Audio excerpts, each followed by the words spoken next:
ভালোবাসার রুটি ভালোবাসার রুটি ভালোবাসার রুটি আনরোমান্টিক হাজব্যান্ডকে রোমান্টিক করার একটি বিশেষ পদ্ধতি। হরে কৃষ্ণ বন্ধুরা, কেমন আছো সবাই? আশা করি সবাই ভালো আছো। মৌসুমী ব্লগে তোমাদের আরও একবার স্বাগতম।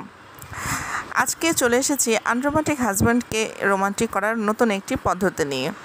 আশা করি সবার ভালো লাগবে, শেষ পর্যন্ত দেখতে থাকো।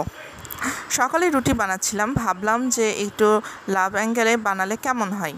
হাজব্যান্ডকে একটু দেখি যে আনরোমান্টিক যেহেতু আমার হাজব্যান্ড, সেই কারণে একটু দেখি যে এইটা দিলে তার রিয়াকশান কেমন হয় এবং তার মধ্যে কোনো ভালোবাসা জাগ্রত হয় কি না।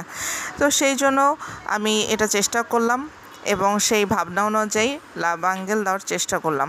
তো দেওয়ার পরে দেখলাম যে না, সত্যি রুটিগুলো দেখতে অনেক ভালো লাগছে। যে কোনো মানুষেরই যদি এটা সামনে এরকম দেওয়া যায় তাহলে অবশ্যই দেখে তার ভালো লাগবে।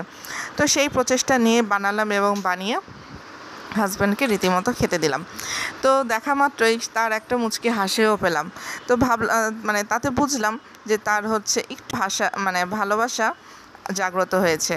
তো যাই হোক, তার এই হাসিটা দেখে আমারও ভালো লাগলো। তো ভাবলাম যাক, আনরোমান্টিক পার্সন একটু হলেও রোমান্টিক মুডে আসলো, একটু হলেও ভালোবাসা জাগ্রত হলো। হয়তো মুখে প্রকাশ করবে না, কিন্তু ভিতরে তো জাগ্রত হলো।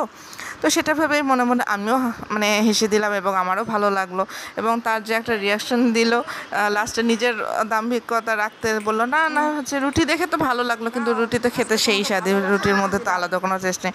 আসলে সে নিজের দাম্ভিকতা ধরে রাখতে এই কথাটি বলেছে। যাই হোক, তোমাদের যদি ভালো লাগে থাকে অবশ্যই নিজের স্বামীদের প্রতি একবার হলো এই যে পদ্ধতিটা ট্রাই করে দেখতে পারো, যাতে আনরোমান্টিক স্বামী রোমান্টিকে পরিণত হয়।